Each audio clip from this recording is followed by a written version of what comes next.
The last place I wanted to be was Frostnipistan. This one's wife. The only way is down. Hello, I'm H.G. Tudor.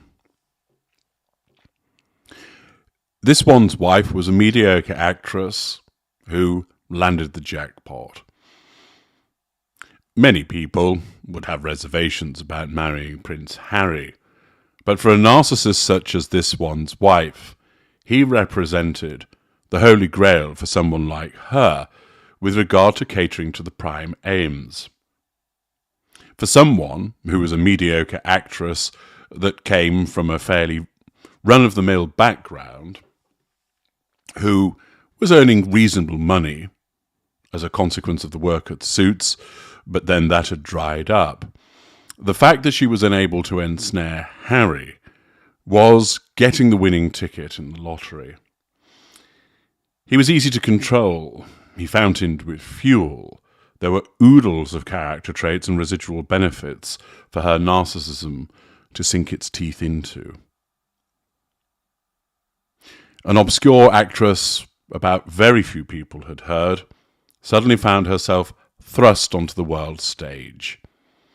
And any narcissist would relish such an opportunity because all of a sudden there were millions of people that could be controlled, millions of fuel lines coming towards her, with that delicious, edifying fuel being provided from all manner of different sources. She was splashed across the front cover of magazines and newspapers, was regularly spoken about in the news. She found herself joining the most famous royal family on the planet.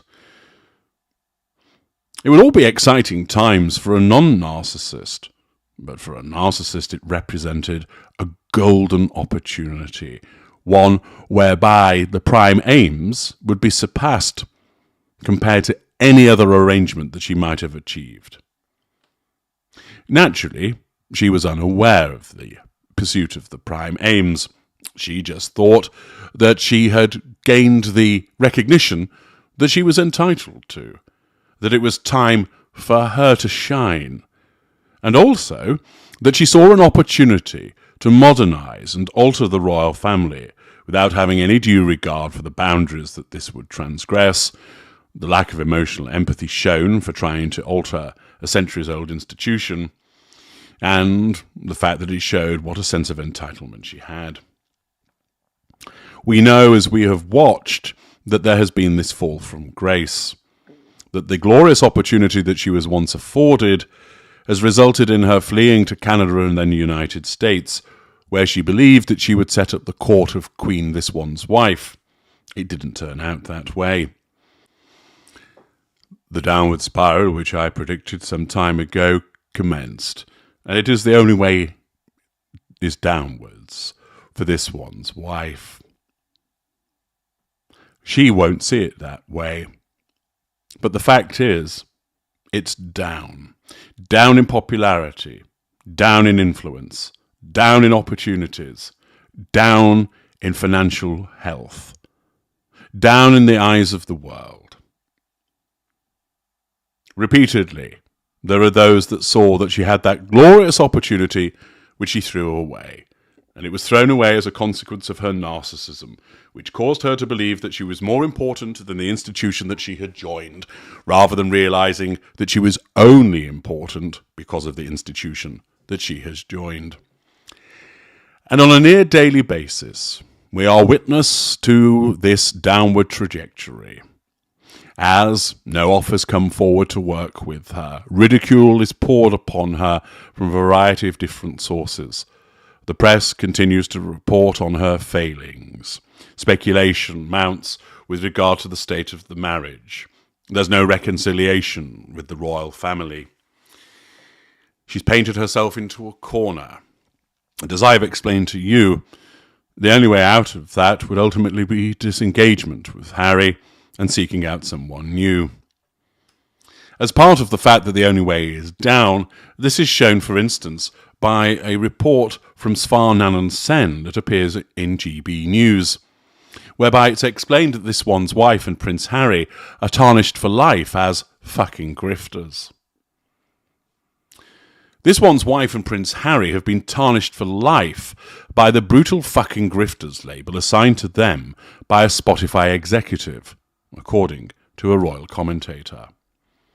The Duke and Duchess of Sussex signed a lucrative contract with the streaming platform after stepping down as working members of the royal family.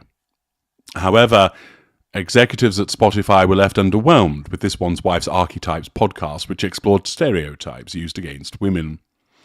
In June 2023, it was announced that the couple's deal with Spotify had been cancelled. Shortly after, Bill Simmons, the head of podcast innovation and monetization at the company, blasted the Duke and Duchess of Sussex. Simmons said, "I wish I had been involved in the This One's Wife and Harry Leave Spotify negotiation. The fucking grifters. That's the podcast we should have launched with them." He added, "I've got to get drunk one night and tell the story of the Zoom I had with Harry to try and help him with a podcast idea. It's one of my best stories. Fuck them, the grifters." Royal commentator Tom Bauer claimed the scathing comments from the Spotify executive have damaged This One's Wife and Harry's reputation. Bauer explained, "Of course, they've lost their big Spotify contract, one of the big contracts that was clearly going to be their basis for fame.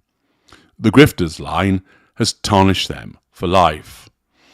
The Duke and Duchess of Sussex have just 1 year left on their contract with another streaming giant. Their Netflix deal does not expire until 2025. Tom Bauer describes the fact that they described as fucking grifters as something that has tarnished them for life. And it's accurate. And it is part of the fact that the only way for this is to go downwards.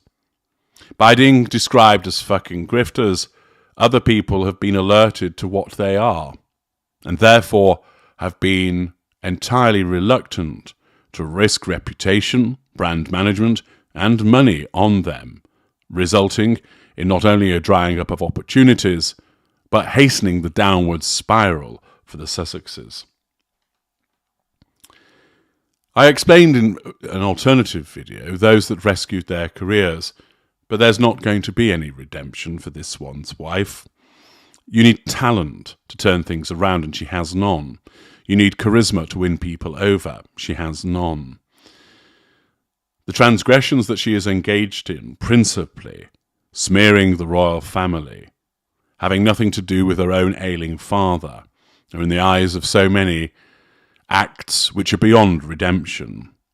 And thus, as a consequence of her own behaviour once again, it can be their only way is down. She will fight against it. Her narcissism will ensure that she does so. She will talk about projects in the pipeline, but none will come to manifest. We will see further car park pap walks, desperate attempts to remain relevant and to be commented about, but all it will result in is commentary that is ridiculing her, and thus its purpose has failed. There may be the odd award that is still purchased, the fact that she turns up to an event as a hanger-on, but she is not in the position that she once was, where she was welcomed into the royal family and given a chance by many millions of people, and she's thrown it all away. From the heady position that she adopted way back in 2017 and 2018, her own conduct, driven by her narcissism, has resulted in this fall. And she continues to fall. And, unflushable turd that she is, she won't go away immediately. In fact, the only way that she will go away is when people lose interest in her. She will keep popping up like a whack-a-mole. Once again, trying to reinvent herself, trying to turn up at an event, trying to orchestrate some kind of coverage of herself. And it will only be when the public no longer show any interest in her, and therefore the media outlets realise it's pointless covering her, that she will be cast into the obscurity that she richly deserves. I'm H.G. Tudor. Thank you for listening.